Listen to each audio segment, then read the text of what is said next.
Une honte immense s'abat sur la France. Netanyahou a été reçu en grande pompe sur la plus grande chaîne du pays, TF1, puis sur LCI qui appartient au groupe Bouygues TF1 aussi.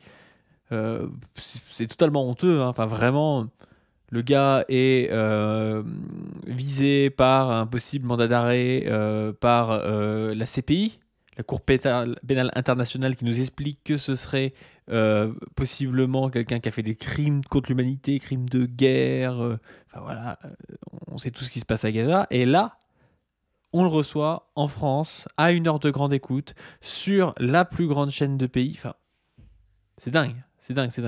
Vraiment, je sais pas comment c'est possible, alors qu'actuellement, il y a des pays comme l'Espagne, l'Irlande, la Norvège, je crois, qui reconnaissent l'État de Palestine. Donc il y a des pays qui vont plutôt dans le sens inverse, parce que, avec ce qui se passe actuellement, ça devient très très compliqué de soutenir l'État sioniste. Mais non, en France, nous, on continue droit dans le mur, comme ça, à soutenir un gars qui est en train de mener une politique génocidaire contre un autre pays, quoi. Donc on va regarder quelques extraits. Déjà un petit peu de contexte, je trouve que c'est intéressant. Il y a un tweet d'Alexandre Ouzi qui dit 103 journalistes morts à Gaza, Netanyahou dans un fauteuil aux 20h. Dans quel but? Pourquoi TF1? Et c'est vrai que rien qu'au vu du fait que ce mec a tué plein de journalistes, c'est incroyable que des journalistes en France se permettent de faire ça, quoi. Imaginez déjà, enfin, si on recevait Poutine, si on recevait je sais pas, quelqu'un comme ça, enfin, évidemment que moi je trouverais ça normal, je veux dire que tout le champ politico-médiatique s'insurge, comment ça, voilà. Sauf qu'en fait, justement, on reçoit pas Poutine, quoi. Sauf que pour Netanyahou, bon bah là, ça paraît un peu normal, oui, il faut donner la parole à tout le monde, bah à ce moment-là, invitez le chef du Hamas. Tant que vous y êtes, vous invitez le chef du Hamas à 1 heure de grande écoute, enfin, c'est ridicule. C'est ridicule. Il y a eu du coup une foule devant la tour de TF1 pour dénoncer ça en fin d'après-midi.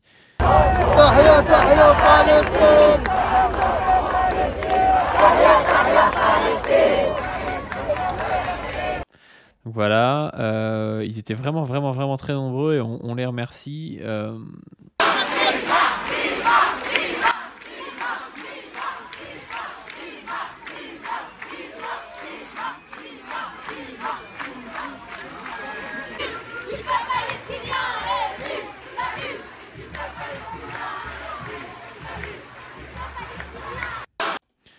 Ouais. Enfin, cette solidarité, ça fait plaisir. Il y a eu donc des extraits qui ont été postés par la chaîne LCI. On va les regarder. En gros, c'était un débat du coup, une interview plutôt de Netanyahou par Darius Rojbin. On va commencer par ça. Ça, c'est intéressant. Benjamin Netanyahou pourrait-il être arrêté, est accusé de crimes de guerre et de crimes contre l'humanité? Peut-il justifier une telle disproportion des morts et des innocents? Comme des boucliers humains. On voit bien que vous tuez beaucoup de combattants du Hamas, mais au prix de tellement de victimes civiles innocentes. Les civils, chaque... Ouais. Elle est vraiment pas mal, la question. C'est vrai qu'il faut le questionner là-dessus, je pense. Le fait qu'il tue des innocents à ce point-là, des civils, c'est assez fou. Surtout qu'en plus, on peut questionner aussi le fait que même quand il tue quelqu'un du Hamas, je pense que quand il en tue un, il en recrée 3 derrière. Parce qu'en fait, si les gens deviennent des gens pour la lutte armée contre la colonisation, bah, c'est justement à cause de ce genre de politique. Chaque fois que tu tues un gars que tu nommes terroriste du Hamas, bah, tu crées un nouveau terroriste, en fait, je pense. Mort de civil est une tragédie. Chaque fois que je vois un enfant ou une femme ou un civil innocent mourir, pour nous c'est une tragédie. Mais pour le Hamas, c'est une stratégie. Ils utilisent sciemment les civils comme des boucliers humains. Non mais c'est la folie, du coup, voilà, il dit... Pour nous, c'est une tragédie, pour le Hamas, c'est une stratégie, alors que c'est eux qui bombardent, et qu'en plus, ils bombardent avec des bombes d'une tonne qui sont capables de tuer, je crois, environ 30 personnes quoi, quand elles sont lancées sur un endroit. C'est pas du tout des tirs millimétrés qui permettent de tuer que des personnes du Hamas, quoi. Donc vraiment, avoir cette propagande-là à 1 heure de grande écoute sur LCI, c'est dingue, quoi. C'est vraiment dingue. Nous avons envoyé des milliers de pamphlets, d'affiches. Nous avons passé des appels téléphoniques. Nous faisons tout pour éloigner les civils des zones de conflit. Et le Hamas, eux, ils font en sorte que les civils restent dans ces zones en leur tirant dessus. On voit bien... C'est n'importe quoi. Non mais... Voilà, c'est le Hamas qui tue les gens en fait s'ils veulent quitter les zones. Et vraiment, c'est pas la faute de l'armée israélienne. Plus de ça, il dit oui, on leur dit d'aller dans des endroits sûrs, mais on a bien vu justement qu'avec ce qui s'est passé à Rafah, même dans les endroits sûrs, tu peux te faire bombarder la gueule par des bombes d'une tonne, quoi. Donc tu vas dans un camp de réfugiés parce qu'on te dit d'y aller, et il y a les troupes de Benjamin Netanyahou qui te bombardent, quoi. Après, on a Benjamin Netanyahou qui dénonce un 2 poids 2 mesures des manifestants français. N'importe quoi, putain. Il dit où était-il pour le Yémen et puis pour la Syrie et pour l'Irak, quoi. Non, dans les rues de Paris, de Londres, de Rome, partout, ces centaines de milliers de gens qui manifestent contre l'excès de morts, les si grands nombres de morts à Gaza. Tous ne sont pas des antisémites. Il y a peut-être des groupuscules antisémites, mais ce sont des gens de bonne foi qui manifestent. Qu'est-ce que vous leur dites ? La question est bonne, mais encore une fois, on n'a pas besoin d'avoir sa réponse. On sait que sa réponse, ça va être de la langue de bois pour essayer d'attendrir les gens qui ne seraient pas encore convaincus que ce type est une ordure en train de faire un génocide. Et donc, même si tu poses une question qui est correcte, en fait, c'est déjà une erreur de l'inviter sur une chaîne de télévision. Et c'est n'importe quoi. Well, I asked where were they when millions... Je leur pose la question, où étaient-ils quand des millions, et non pas 15 ou 20 000 morts? C'est quand même beaucoup de pertes comparé aux 15 000 terroristes qu'on a tués. Mais où étaient-ils quand des millions étaient assassinés, lorsqu'on les sortait de leur maison, en Syrie, en Irak, au Yémen? Alors moi je suis désolé, mais je suis contre la guerre partout, en fait. Je suis contre la guerre partout. Notamment là il parle de l'Irak. Par rapport à l'Irak, la France a eu quand même une position de paix. Je sais pas pourquoi il dit ça. Et puis en plus de ça, c'est pas le même territoire aussi. Donc sur un territoire qui est tout petit avec 2 millions de personnes, forcément tu vas pas tuer 4 millions de personnes, tu vois. Je rappelle que les 40 000 Palestiniens morts, ça fait 1 million de morts si on le rapporte au nombre de population, la population française. Donc c'est déjà énorme. Et puis en plus de ça, lui il dit oui, mais en fait là-dedans il y a 15 000 terroristes. Mais 15 000 terroristes selon qui ? Je rappelle que ces mecs considèrent n'importe qui comme étant un terroriste. C'est-à-dire que si tu as de près ou de loin un lien avec je sais pas trop quoi, tu finis par la catégorie de terroriste, quoi. Est-ce que les gamins qui balancent des pierres sur les chars, c'est des terroristes? Enfin, c'est toujours ça qui est compliqué. In Syria, in Yemen, in Iraq, where were they? Des millions de personnes ont été tuées, et à ce moment-là, ils n'ont rien dit. Ce qu'ils font, c'est qu'ils ciblent la démocratie d'Israël, le seul État juif, parce que les Juifs se défendent. C'est ça qu'ils font. Voilà. C'est de l'antisémitisme. C'est les gens qui sont dans la rue. Comme ils n'étaient pas dans la rue pour toutes les causes, en fait, c'est parce qu'ils sont antisémites. Vous voyez le niveau de l'argumentaire, quoi. C'est n'importe quoi, hein. Donner un État aux Palestiniens maintenant serait la plus belle récompense des terroristes, putain. Comparaison avec le débarquement en Normandie. La grande différence, c'est que Gaza n'est pas votre terre.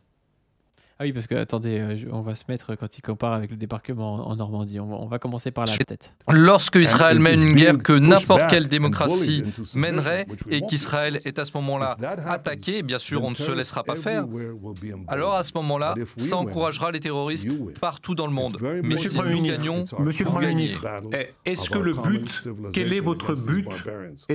C'est vraiment faux, hein. Il dit ouais, si ils font pas ce qu'ils font, en fait ça encourage les terroristes partout dans le monde. Je pense pas que ce soit le cas, et je pense même que ça crée du terrorisme. C'est-à-dire que être dégueulasse, être un État qui se permet tout et n'importe quoi, ça encourage la violence, en fait. Ça encourage la violence parce que les gens ne voient plus que la possibilité d'actes violents parfois un peu perdus comme ça, comme le terrorisme, quoi. Truc désespéré où tu te dis ouais, de toute façon les mecs sont des génocidaires, on va faire ça pour notre Dieu, je sais pas quoi. Je pense que justement ce qu'il fait c'est délétère. Et on en avait parlé sur la chaîne principale dans la vidéo avec sur la chaîne secondaire d'ailleurs, dans une vidéo avec Stéphane Le Foualier, on parlait du concept de brutalisation, et c'était ça justement, c'était quand l'État commence à être brutal, en fait ça rend les gens plus brutaux. Alors qu'on a tendance à penser, quand on est un gars comme lui, un autoritaire, que si on tape sur les gens, en fait, ils vont arrêter de taper. Mais non, en fait, si vous tapez sur les gens vont se dire, ah ouais, mais je me fais taper, donc ça veut dire qu'on a le droit de taper, quoi, en gros. Quel est votre but final de guerre? Vous savez que beaucoup, y compris aux États-Unis, craignent que vous vous installiez pour toujours. Est-ce que votre engagement est, à la fin, de rendre Gaza à une pleine autorité palestinienne? À une autorité palestinienne qui est favorable à la paix. Vous voyez le double jeu, c'est-à-dire que c'est eux qui ont poussé le Hamas, c'est-à-dire qu'ils n'ont jamais voulu de la paix, d'un pouvoir politique de paix en Palestine. Pourquoi? Parce que ça les arrange d'avoir des islamistes un peu pour la lutte armée et tout ça, parce qu'en fait ça leur permet de montrer du doigt en disant, ah, regardez, les Palestiniens c'est des islamistes pour la lutte armée. Et donc après coup il dit, ah ouais non, mais on n'aurait pas fait la guerre s'ils étaient pour la paix. Vous voyez, le double jeu est dégueulasse, parce que en fait ils poussent d'un côté et puis de l'autre côté, comme ça leur permet d'aller prendre du terrain, taper sur la population palestinienne, quoi. Qui veut une vraie réconciliation et une paix avec Israël. Mais je l'ai dit publiquement, je l'ai dit en hébreu, bien sûr, nous n'allons pas nous réinstaller à Gaza. Ce n'est pas la question. La question, c'est de savoir, c'est la nature du gouvernement qui va s'installer à Gaza, s'assurer que ça ne soit pas une menace pour Israël. Et là, il sort sa petite carte. Putain. Vous allez voir ce qu'il dit, c'est n'importe quoi, mais s'assurer que ce ne soit pas une menace pour Israël, mais plus ils sont dans la violence, plus ils vont créer en face des terroristes qui seront potentiellement des menaces pour Israël. C'est vraiment n'importe quoi, enfin, c'est vraiment le cycle de la violence, quoi. La violence entraîne la violence. Regardez la carte ici du monde arabe en vert. Israël, c'est ce petit point rouge, je ne sais même pas si vos caméras peuvent le voir. L'Iran, c'est le pays en noir, là. L'Iran veut conquérir tout le Moyen-Orient et ensuite attaquer l'Europe, la France, faire plus du terrorisme que vous connaissez. Oh là là, la géopolitique pour teubé. Le gars, il est en train de faire la guerre, il est en train de faire un génocide, et puis il dit, ouais, mais attends. L'Iran, là, eux, ils sont méchants, ils veulent prendre tout ça, et puis en fait, après, ils attaquent l'Espagne, et puis ils montent sur Paris. Là, dans 2 ans, ils sont à Paris, quoi. Enfin, c'est n'importe quoi, son truc. C'est n'importe quoi, hein. La seule chose qui les empêche, c'est Israël. Donc, la seule chose qui les empêche, c'est Israël, selon lui. Est-ce qu'un jour, vous allez les démanteler? Est-ce que le démantèlement de ces colonies fait partie, quand il faudra faire la paix avec les Palestiniens, ils ont du chemin à faire, et vous aussi, vous avez du chemin à faire. Est-ce que vous démantèlerez les colonies illégales de Cisjordanie? Ce ne sont pas des colonies illégales. Ça fait partie de notre territoire national. Oh là là là là là là, ça fait partie de leur territoire. Les colonies illégales en Cisjordanie, je ne sais plus combien il y en a, des colons, genre 300 000 ou un truc comme ça, hein. C'est énorme quand même. En plus, c'est des gens armés qui viennent faire chier les populations palestiniennes autochtones, et puis qui après voilà, peuvent les violenter. Et le mec nous dit non, ça n'existe pas. Ça n'existe pas, alors que c'est dénoncé justement par les institutions internationales. Nous ne sommes pas les Belges au Congo. Le droit international, la résolution 242 dit qu'il faut qu'il y ait un retrait, non pas de ces zones, mais de certaines zones qui ne sont pas spécifiées. Et toutes ces colonies... On comprend rien ce qu'il dit. Puis c'est pas les Belges au Congo, bah... ça dépend, en fait. Le droit de la colonisation, ça peut être comparé. Après, en fait, c'est ça le problème, c'est qu'on a tellement pas le cul propre en Europe qu'on peut nous renvoyer, ouais, vous aussi, vous avez fait ça, mais les Belges au Congo, c'était de la grosse merde, et puis lui aussi, c'est de la grosse merde, en fait. Que ce soit l'un ou l'autre, je vois pas, enfin, faut pas faire des sophismes en disant, bah regardez, il y a pire ailleurs, quoi. Colonies, ce n'est que 2 à 3% de la zone construite. Monsieur, avec beaucoup d'extrémistes, vous le savez, très violents, est-ce que ça veut dire que vous ne les quitterez jamais? Est-ce que ça veut dire que vous ne les quitterez jamais? Nous ne sommes pas des colonisateurs, monsieur. Nous allons devoir vivre ensemble. Les Palestiniens, je ne veux pas les faire partir. Et ils ne... C'est quand même de la belle langue de bois. Et encore une fois, accueillir ça à 1 heure de grande écoute en France, je trouve que c'est un peu une dinguerie, hein.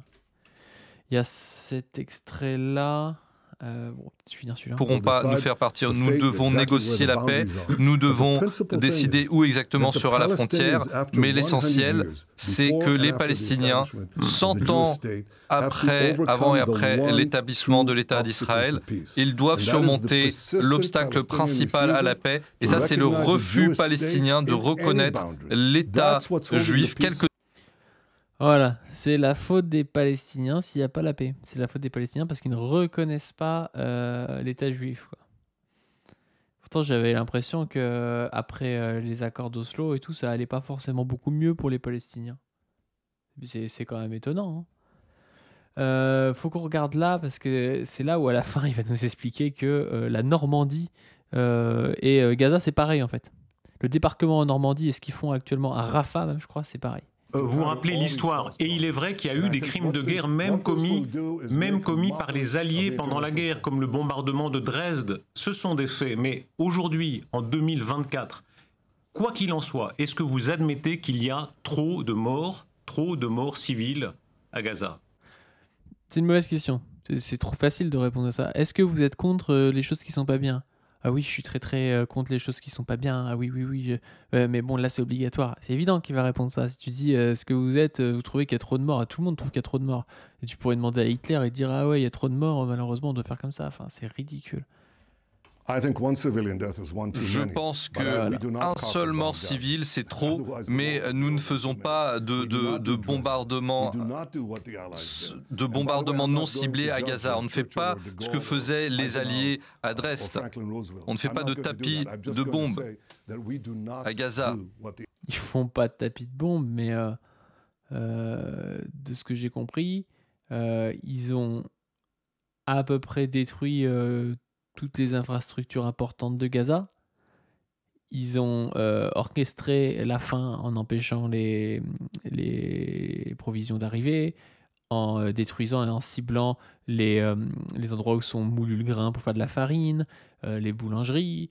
Ils tapissent de bombes, même des endroits qui sont censés être des endroits de paix et un peu safe pour les gens, quoi. Donc bon. Je ne vais pas me comparer à ce qu'on a fait par le passé, mais nous ne faisons pas ce genre de choses. Lorsqu'on va... Il y en a même dans son gouvernement qui parlait de balancer la bombe nucléaire. Enfin... À Rafah, c'est l'équivalent du débarquement en Normandie. Oh là là là là là là là là. Ce qu'ils font à Rafah, c'est l'équivalent du bombardement en Normandie, putain. Déjà, le mec compare la résistance palestinienne au nazisme, quoi. Ce mec qui est accusé de crimes contre l'humanité nous explique que en fait il se bat contre le nazisme, quoi. C'est n'importe quoi. De leur attaque contre l'Allemagne, et les gens diront on peut laisser intact 20% de l'armée nazie, ne rentrez pas à Berlin. C'est ça en fait ce qu'on fait. Oh là là là là là là, c'est ça ce qu'il fait, bien sûr. C'est vraiment une dinguerie, hein. C'est vraiment une dinguerie. Votre comparaison avec le débarquement en Normandie, la grande différence, c'est que Gaza n'est pas votre terre. Ben oui, non, mais attends, ça n'a rien à voir. Gaza n'est pas leur terre, et puis les Palestiniens ne sont pas les nazis. Ça n'a rien à voir, putain. Ça, j'imagine que vous l'admettez. Est-ce que vous comprenez maintenant les voix, Emmanuel Macron notamment, qui a appelé le président palestinien Abbas dans la perspective de la reconnaissance de l'État de Palestine? Que répondez-vous à cela? Tout d'abord, nous sommes sortis de Gaza. Ça, c'est encore une fois un truc... Enfin, on en parle souvent sur la chaîne, j'ai l'impression de me répéter, mais un truc qui est dégueulasse. Parce que tu dis, ouais, j'ai quitté Gaza, mais en fait, ils surveillent, ils contrôlent les frontières, il y a des checkpoints, ils contrôlent les zones maritimes. C'est comme si on quittait la Nouvelle-Calédonie, mais en fait, les mecs pouvaient pas faire rentrer qui ils veulent sur leur territoire, on contrôle ce qu'ils font dans la mer. Je suis désolé, ça s'appelle pas laisser une autonomie à un territoire, ça. Nous avons abandonné nos bases, nous avons tout donné aux Palestiniens. Donc, que font-ils?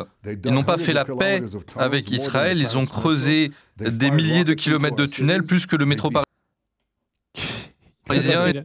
Ils ont tiré... Pourquoi est-ce qu'ils font des tunnels? Pourquoi est-ce qu'ils font des tunnels? Non, mais le mec, enfin, après, il joue son jeu, mais il fait genre qu'on comprend pas, ils font des tunnels et puis ils sont armés. Peut-être parce que vous êtes ultra militarisé à les contrôler, en fait. Enfin, vraiment, je trouve ça ouf. Bref, il y a Paul Elec qui a dit les termes sur cette histoire qui est totalement honteuse. Je vous laisse écouter et puis je vous laisserai aussi aller regarder la vidéo qu'on a fait avec Paul Elec et position revue sur les élections européennes si ça vous intéresse. Paul Elec est toujours intéressant à écouter. Là, c'était sur le Média TV où il intervient de temps en temps. Pas de temps en temps d'ailleurs, souvent. Puisqu'il reste 5 minutes, voilà, peut-être un mot sur l'émission. Sur l'émission, il fait l'interview donc de Benyamin Netanyahou ce soir 20h30 sur LCI. Bah moi, je suis scandalisé. Ouais. Hein, je rappelle qu'on est dans un contexte où M. Netanyahou est responsable de la mort de 202 journalistes depuis le 7 octobre. Je ne parle même pas des journalistes avant, comme Shirin Abu Akleh, qu'ils avaient assassiné d'une balle dans la tête. Okay, et on a une chaîne de la presse française qui vient lui tendre le micro. Il y a un seul endroit au monde dans lequel il faut interroger M. Benyamin Netanyahou.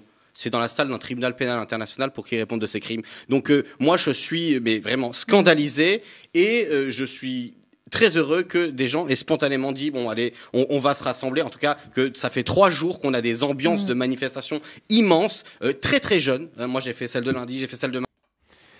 Ouais, je vais pas piquer plus que ça le boulot du Média TV, sinon ils vont me taper sur les doigts, même si c'est des camarades. Je vous laisse aller voir l'interview entière si vous voulez. Boycott TF1, manifestation contre l'interview de Benyamin Netanyahou sur le Média TV. Sur ce, je vous invite à donner sur le Tipeee. Comme d'habitude, je vous invite à vous abonner à cette chaîne et je vous invite à vous abonner à la chaîne principale Pas du Ring. Et sur ce, je vous dis à plus.